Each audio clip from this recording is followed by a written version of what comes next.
In the heart of Maplewood Lane, a neighborhood celebrated for its lush greenery and manicured lawns, two families stood at odds over their differing philosophies on lawn care. The Wilsons, a family of four, took immense pride in their vibrant, emerald green yard, which they maintained with the help of chemical fertilizers and pesticides. To them, a perfect lawn was a symbol of success and a reflection of their hard work. Every Saturday morning, Mr. Wilson could be seen meticulously applying his favorite fertilizer, ensuring that each blade of grass was nourished to perfection. The Wilsons' yard was a sight to behold, with its rich color and uniformity drawing admiration from passers-by. In stark contrast, the Parkers, who lived next door, embraced a more natural approach to gardening. They believed in the power of organic methods, opting for compost, natural fertilizers, and companion planting to cultivate their garden. Mrs. Parker often spent her weekends tending to her flower beds, planting native species that attracted butterflies and bees. The Parkers took pride in their sustainable practices, believing that a healthy lawn should coexist harmoniously with the environment. Their yard, while not as uniformly green as the Wilsons', was a vibrant tapestry of colors, filled with wildflowers and native grasses that danced in the breeze. As the seasons changed, so did the tension between the two families. The Wilsons' reliance on chemical treatments began to have unintended consequences. One sunny afternoon, as Mrs. Parker watered her garden, she noticed a strange yellowing on the edges of her plants. After some investigation, she discovered that the chemicals from the Wilsons' lawn were drifting into her yard, affecting her carefully nurtured flowers. Concerned for the health of her garden and the environment, Mrs. Parker decided it was time to address the issue directly. With a deep breath, she approached the Wilsons' front porch, where Mr. Wilson was busy inspecting his lawn. "Excuse me, Mr. Wilson," she began, her voice steady but tinged with concern. "I wanted to talk to you about the chemicals you've been using on your lawn. I've noticed they seem to be affecting my garden." Mr. Wilson, taken aback, straightened up and crossed his arms defensively. "I'm just trying to keep my lawn looking good, Mrs. Parker. It's not my fault if your plants can't handle a little fertilizer." The conversation quickly escalated into a heated argument, with both neighbors exchanging accusations about their respective lawn care practices. The Wilsons argued that their methods were effective and necessary for maintaining a beautiful yard, while the Parkers insisted on the importance of environmental responsibility and the dangers of chemical runoff. As their voices grew louder, other neighbors began to take notice, peeking out from behind curtains and stepping onto their porches to witness the unfolding drama. The argument left both families feeling frustrated and misunderstood.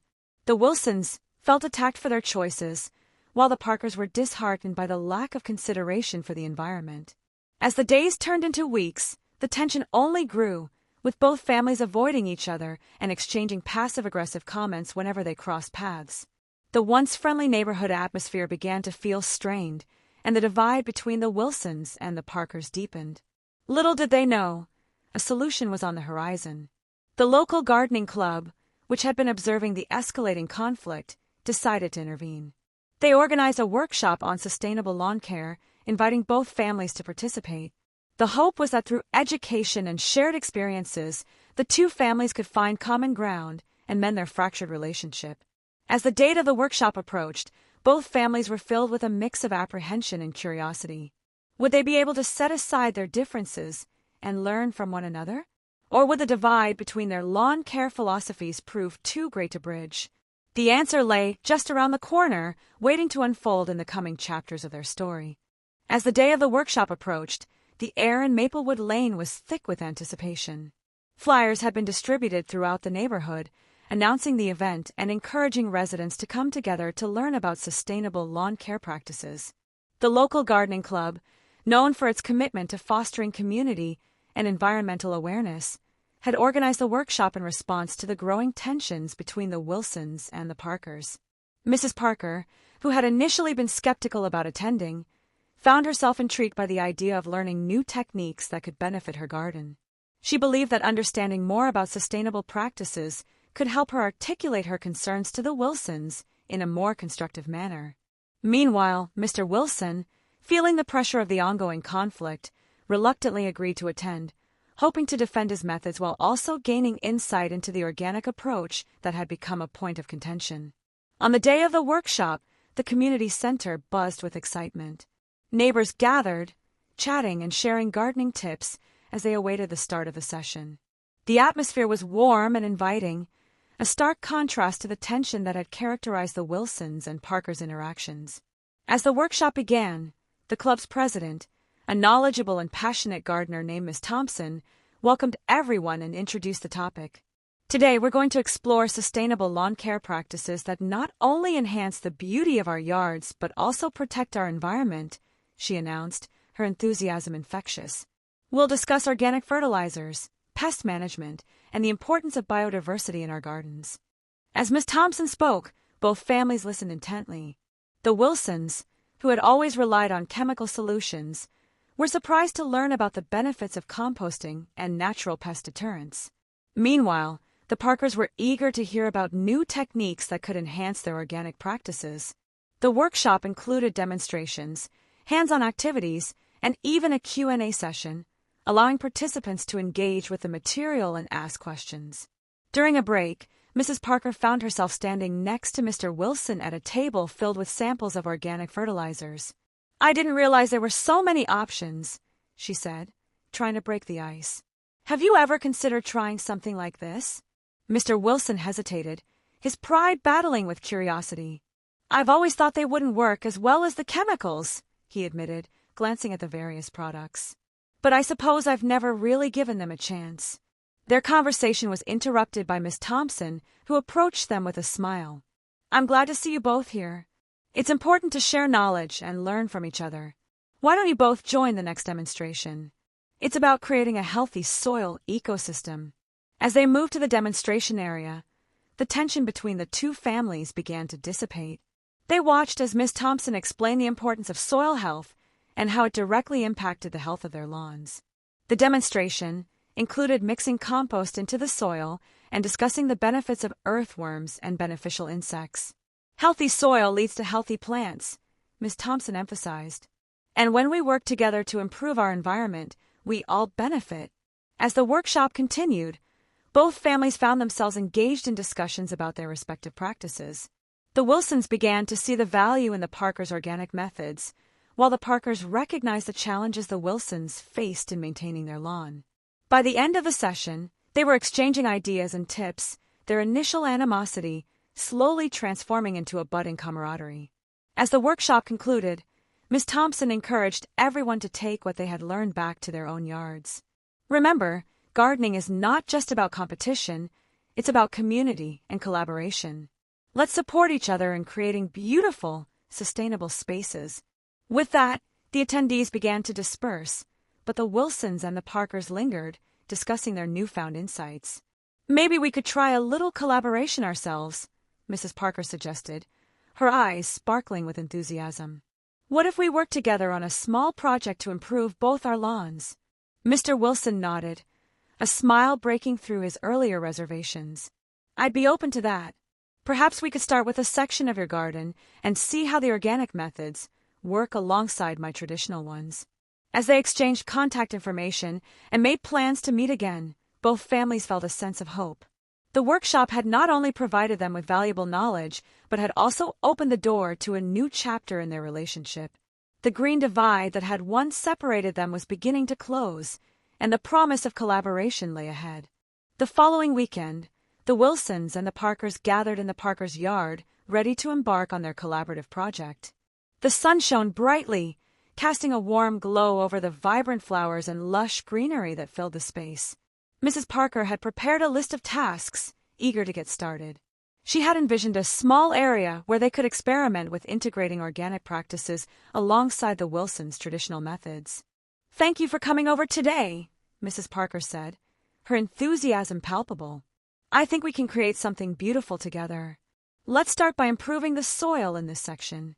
She pointed to a patch of earth that had been somewhat neglected, overrun with weeds and lacking the vibrancy of the rest of her garden. Mr. Wilson surveyed the area, his brow furrowing slightly. "I've never really worked with organic methods before," he admitted. "What do you suggest we do first?" Mrs. Parker smiled, eager to share her knowledge. "First, we'll clear out the weeds and then mix in some compost. It's a great way to enrich the soil naturally. I've got some homemade compost ready to go." She gestured to a nearby bin filled with dark, rich compost, the result of months of kitchen scraps and yard waste. As they began to work, the initial awkwardness between them faded.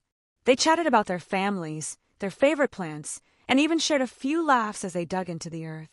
Mr. Wilson was surprised at how satisfying it felt to work with his hands in a different way, and he found himself genuinely enjoying the process. "Do you think your kids would like to help out next time?" Mrs. Parker asked, noticing how much fun they were having. "It could be a great way for both our families to bond." "Absolutely," Mr. Wilson replied, a smile spreading across his face. "They love getting their hands dirty. I think they'd enjoy learning about gardening, especially if it means spending time with your kids." As they continued to work, they discussed the various plants they could introduce to the area. Mrs. Parker suggested native wildflowers that would attract pollinators, while Mr. Wilson proposed a few hardy grasses that could withstand the summer heat. They found common ground in their desire to create a space that was not only beautiful but also beneficial to the local ecosystem. After several hours of hard work, the patch of land began to transform. The weeds were cleared, the compost was mixed in, and they had planted a variety of seeds and seedlings that represented both their gardening philosophies. As they stood back to admire their handiwork, a sense of accomplishment washed over them. "This looks amazing," Mrs. Parker said, her eyes sparkling with excitement. "I can't wait to see how it grows." "Me too," Mr. Wilson replied, feeling a sense of pride in their collaborative effort. "I never thought I'd enjoy gardening this much. It's nice to see the results of our work together." As they packed up their tools, the conversation shifted to the future. "We should make this a regular thing," Mrs. Parker suggested. "Maybe we can rotate between our yards and tackle different projects." "I like that idea," Mr. Wilson agreed. "It'll be a great way to learn from each other and keep the peace between our families." With plans in place for their next gardening day, the two families parted ways, feeling a renewed sense of connection. The workshop had been a turning point, but this collaborative effort had solidified their budding friendship. Over the next few weeks, the Wilsons and the Parkers continued their gardening collaboration. They met every Saturday, each time tackling a new project that blended their approaches to lawn care. The once divided families were now united by a shared passion for gardening and a commitment to creating a sustainable environment. As the plants began to flourish in the patch they had worked on together, so too did their friendship. They shared meals, exchanged gardening tips, and even involved their children in the process. The kids, initially shy around each other, quickly bonded over their shared love for digging in the dirt and watching the plants grow. Laughter filled the air as they raced to see who could find the biggest earthworm or spot the first butterfly. One Saturday, as they gathered to plant a new batch of flowers, Mrs. Parker noticed something remarkable. "Look at how well everything is growing!" she exclaimed, pointing to the vibrant blooms that had sprung up in their shared garden. "I think we've created a little oasis here." Mr. Wilson nodded, a sense of pride swelling in his chest. "It's incredible to see how our different methods have come together. I never thought I'd be so invested in organic gardening, but I can see the benefits now." As they worked, they discussed the possibility of hosting a neighborhood garden tour to showcase their collaborative efforts. "It could be a great way to inspire others to think about sustainable practices," Mrs. Parker suggested. "And it would be a nice way to bring the community together." Mr. Wilson agreed, excited about the idea. "We could invite everyone to see what we've done and share our experiences. It might even help others who are struggling with similar conflicts."